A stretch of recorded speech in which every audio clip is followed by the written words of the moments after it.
Salut à tous, dans cette vidéo je vais t'expliquer pourquoi 90% des vendeurs échouent sur Amazon. Car oui, malheureusement c'est la réalité, il y a de nombreuses personnes qui veulent se lancer sur Amazon, mais malheureusement 90% d'entre eux abandonnent au bout de quelques semaines. Ça fait maintenant 3 ans que j'aide des entrepreneurs qui ont voulu lancer des business Amazon, mais qui malheureusement n'ont pas réussi et qui viennent me voir pour que je puisse les aider à développer leur projet. Et pendant ces 3 ans, j'ai réussi à identifier plusieurs raisons qui font que ces entrepreneurs-là n'y arrivent pas sur Amazon. Je vais donc te partager tout ça dans cette vidéo et on voit ça juste après le générique. Allez, on y va, c'est parti.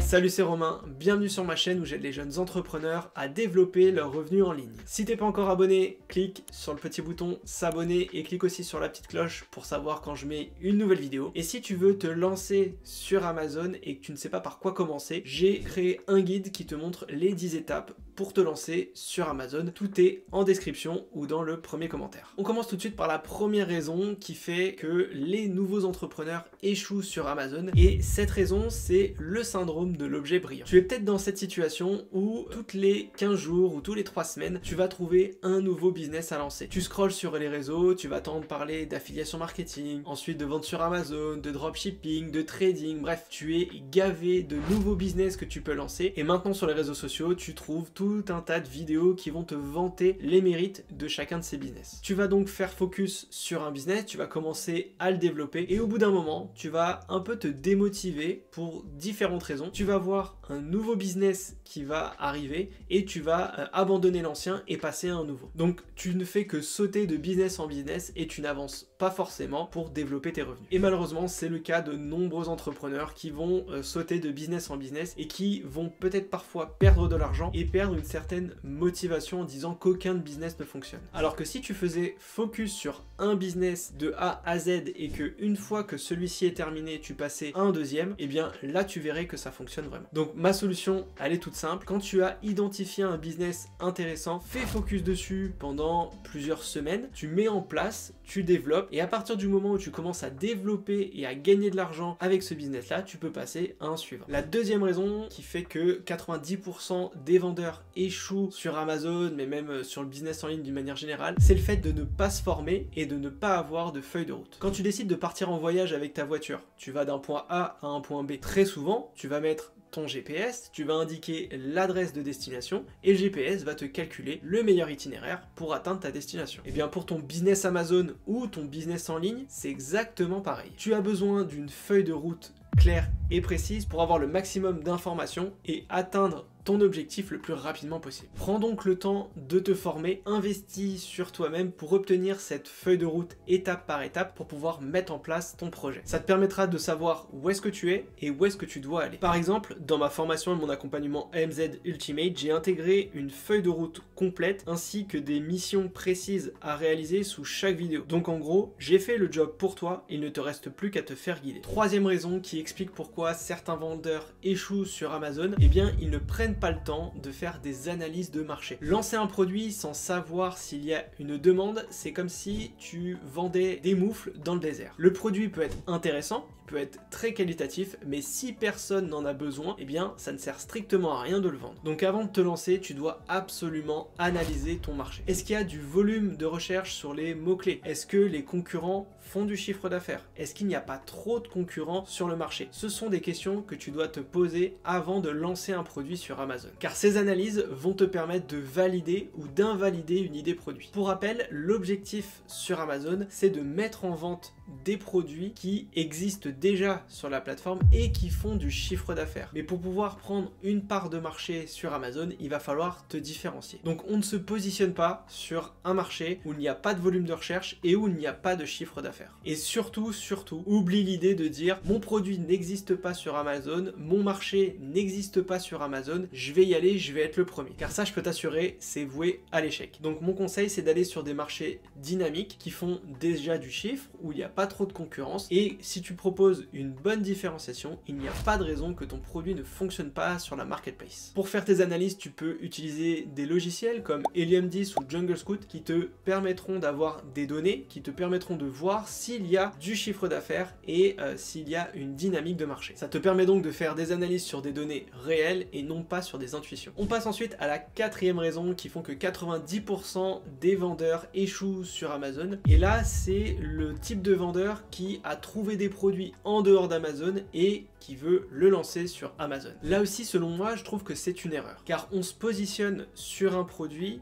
qui fait déjà des ventes sur Amazon et où on a trouvé un marché de niche potentiel que l'on pourrait intégrer. Tu as peut-être trouvé un produit ailleurs, c'est-à-dire soit sur internet, soit en magasin. Tu as décidé de chercher un fournisseur pour pouvoir le lancer sur Amazon. Mais le problème, c'est que ce qui fonctionne sur le marché traditionnel ne fonctionne peut-être pas sur Amazon. Donc avant d'aller plus loin, quand tu as trouvé une idée produit en dehors d'Amazon, le premier réflexe que tu dois avoir, c'est d'analyser ton marché sur Amazon. Tu regardes le volume de recherche du mot-clé principal, tu regardes le nombre de concurrents, le chiffre d'affaires développé et le nombre de commentaires des concurrents qui font le plus de chiffre d'affaires. Si tu vois qu'il y a une opportunité et que tu peux y aller, eh bien sûr tu peux développer le produit et proposer ta différenciation. Si par contre tu vois que les données ne sont pas bonnes du tout, tu oublies l'idée, tu passes à autre chose. Une autre raison aussi que j'ai trouvé et que j'ai identifié auprès des personnes qui ont pris des coachings avec moi, c'est que de nombreux vendeurs n'arrivent pas à changer de structure. Beaucoup d'entre eux se lancent en tant qu'auto-entrepreneur. Alors je trouve que c'est une très bonne structure pour démarrer son activité, mais seulement pendant quelques mois. C'est exactement ce que j'ai fait quand je me suis lancé. J'avais déjà une auto-entreprise, donc je me suis dit je vais l'utiliser pour pouvoir mettre en vente mes produits. Ça va me coûter 0 et ça me permettra d'aller plus vite. Donc effectivement, l'auto-entreprise c'est génial parce que c'est gratuit. Tu peux la créer en moins d'un mois, tu as ton cabis et tu peux te lancer sur Amazon. Par contre, à partir du moment où tu as un produit qui est en vente et que tu commences à faire du chiffre d'affaires, il faut tout de suite penser à changer de structure. Pourquoi ? Tout simplement parce qu'en auto-entreprise, tu vas payer de l'impôt sur ton chiffre d'affaires et non pas sur les bénéfices comme en société. Du coup, ça va bouffer énormément de marge parce que si tu proposes un produit par exemple avec une marge de 20%, et bien sur le chiffre d'affaires que tu vas réaliser sur ce produit, il y a 13% qui partent à l'État. Donc il te reste grosso modo 7% de marge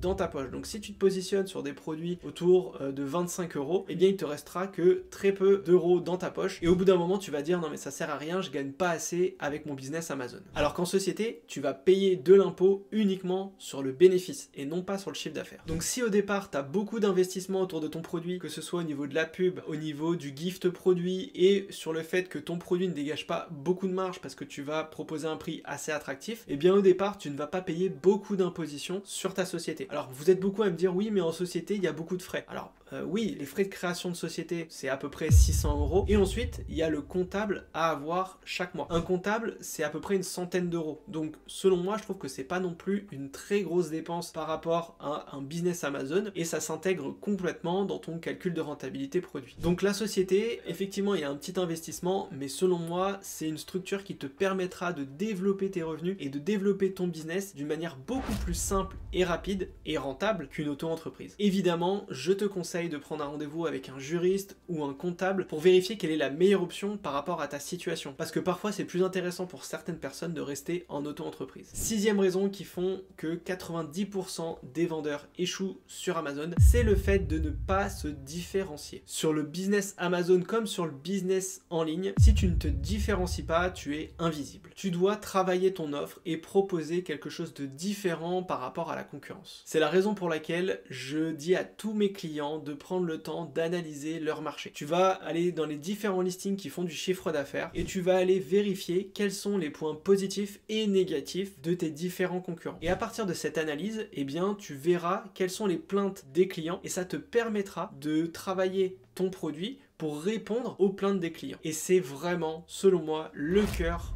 de ta réussite. Si tu fais uniquement du copier-coller de ce qui existe déjà sur Amazon, peux t'assurer, ça ne fonctionnera pas. Pourquoi ? Tout simplement parce que tes concurrents ont plus d'historique de vente sur l'algorithme, donc ils vont être mieux mis en avant par rapport à toi. Ils ont potentiellement des prix d'achat beaucoup plus attractifs que toi, donc ils ont des marges plus importantes et si tu commences à rentrer dans une guerre des prix, eh bien ils vont pas hésiter à baisser leur prix et c'est toi qui vas en payer le prix. Et enfin, ces différents listings ont peut-être beaucoup plus de commentaires que toi, donc les clients auront plus de facilité à aller vers tes concurrents que vers toi. Alors que si tu te différencies, bah justement, tu ne te mets pas en compétition directe avec ces concurrents et ça te permet quand même de faire des ventes et de développer ton chiffre d'affaires. Donc la différenciation, c'est la clé de la réussite sur Amazon. Tu peux faire un bundle, tu peux proposer des axes d'amélioration par rapport au produit, tu peux changer le packaging, tu peux changer l'aspect graphique, bref, il y a plein de choses sur lesquelles tu peux travailler pour te différencier. L'idée étant toujours de partir d'une problématique client pour pouvoir lui proposer une solution. 7e raison qui explique que tu n'arrives pas à développer ton business Amazon, on va parler ici de motivation et de sérieux. Ce que j'ai remarqué depuis 3 ans,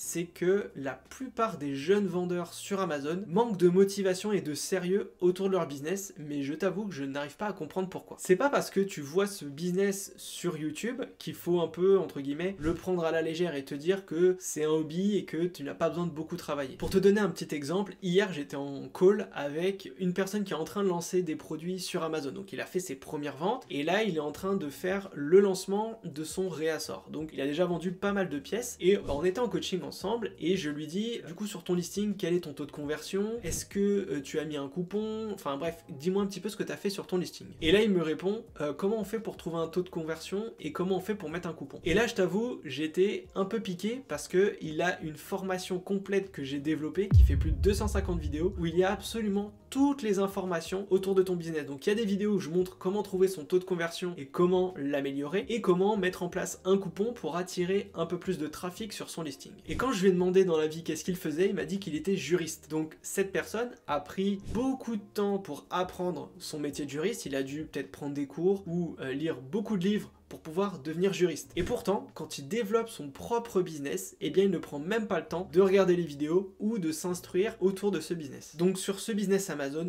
tu dois te donner 100% de chance de réussir. Et pour ça, il faut travailler, il faut apprendre parce que c'est un business qu'on apprend. C'est comme si on apprenait un nouveau métier. Donc il faut se donner les moyens de réussir. Ensuite, je parle aussi de motivation parce que j'ai vu qu'il manque un peu de sérieux, c'est-à-dire qu'on prend pas le temps de regarder les vidéos, mais je trouve aussi qu'il y en a beaucoup qui ont une motivation qui est hyper variable. Beaucoup de personnes lâchent le business parce que ils se rendent pas compte de la quantité de travail qu'il y a à faire pour pouvoir lancer un business. Et je te le dis tout de suite, sans travail, il ne se passera rien. Le business Amazon demande du boulot, donc si tu n'es pas prêt à te mettre au boulot, eh bien ça ne sert strictement à rien de te lancer. Quand moi-même j'étais salarié, je passais toutes mes heures libres à travailler sur mon business Amazon. J'essayais de m'instruire, je regardais beaucoup de vidéos pour pouvoir développer mon business. Donc ça c'est quelque chose que tu dois également mettre en place. Au lieu de passer du temps sur ton téléphone à scroller sur TikTok, eh bien utilise cette heure que tu auras passée sur les réseaux à travailler plutôt sur ton business. Une autre chose aussi que j'ai vue et qui explique pourquoi une partie des vendeurs ne réussissent pas, c'est qu'ils ne gèrent pas bien leur trésorerie. L'argent, c'est le carburant de ton entreprise. Si tu n'en as plus, tu vas caler. Et c'est donc la raison pour laquelle tu dois apprendre à gérer ton budget et à gérer aussi la rotation de ton stock. Car si tu ne gères pas bien ton argent, tu auras tout ton argent bloqué dans des produits sur Amazon qui seront en stock. Et si jamais ton produit commence à bien fonctionner et que tu dois repasser une commande de réassort mais que tu n'as pas d'argent, eh bien tu vas devoir attendre que Amazon te fasse les virements et tu vas perdre du temps. Donc ça signifie que le réassort va mettre un peu plus de temps à arriver, tu risques d'être en rupture de stock et ça peut sonner le glas de ton produit. Donc ici je vais avoir 3 conseils pour toi. Premièrement, fais un suivi précis de tes dépenses et de tes revenus pour anticiper tes commandes de réassort. 2. Fais un véritable calcul de rentabilité en n'oubliant aucun frais pour être certain de faire de la marge. Et 3e conseil, garde une réserve de côté pour pouvoir anticiper tes commandes de réassort. La dernière raison que j'ai identifiée qui font qu'une partie des gens ne réussissent pas sur Amazon, c'est qu'ils ne savent pas gérer leur budget publicitaire. Et je pense que c'est l'une des raisons principales qui fait que de nombreux vendeurs arrêtent Amazon. La publicité est essentielle quand tu lances un produit et si tu ne calcules pas ton budget publicitaire sur ton produit, tu peux littéralement perdre beaucoup d'argent. Tu dois donc comprendre comment fonctionne la publicité, tu dois calculer le budget publicitaire pour le produit que tu as lancé, tu dois connaître le CPC maximum que tu peux intégrer sur la plateforme pour pouvoir faire faire de la publicité. Bref, tu vois, il y a tout un tas de choses à connaître sur la publicité. Et il faut oublier toutes les personnes qui te disent mais n'importe quel budget, tu mets juste 20 € par jour et tu laisses tourner, tu verras comment ça se passe. Ça, c'est terrible et c'est la pire stratégie que tu pourrais faire. Donc avant de lancer ton produit, fais bien tes calculs pour voir si tu peux être rentable et surtout, quand tu vas arriver au lancement de ton produit, fais un calcul de budget publicitaire pour être certain de ne pas le dépasser. J'ai fait une vidéo à ce sujet, je te la remets juste au-dessus. Maintenant, tu connais les différentes raisons qui vont pousser les gens à arrêter Amazon FBA. Mais j'ai la solution. Ma formation, mon programme d'accompagnement sur 5 mois ou 1 an a été conçu justement pour t'aider à éviter ces erreurs et à lancer ton business Amazon avec succès. L'objectif ici est de te guider étape par étape pour pouvoir te lancer. On va parler de l'analyse de marché, la gestion de la trésorerie ou encore de la stratégie pub. Tu n'as plus à le faire seul. Alors comment ça fonctionne? C'est super simple. On se voit une fois par semaine pendant 5 mois ou 1 an pour faire un point précis sur ton business. Je suis joignable sur WhatsApp à n'importe quel moment pour pouvoir répondre à tes questions. Et en plus de ça, tu as une formation complète de plus de 250 vidéos pour t'expliquer toutes les étapes les unes à la suite des autres. Donc si tu es prêt à faire partie des 10% de vendeurs qui réussissent sur Amazon, eh bien je te laisse cliquer sur le lien en description ou dans le premier commentaire. Voilà, j'espère que ça t'a plu. On se retrouve la semaine prochaine pour une nouvelle vidéo. Ciao!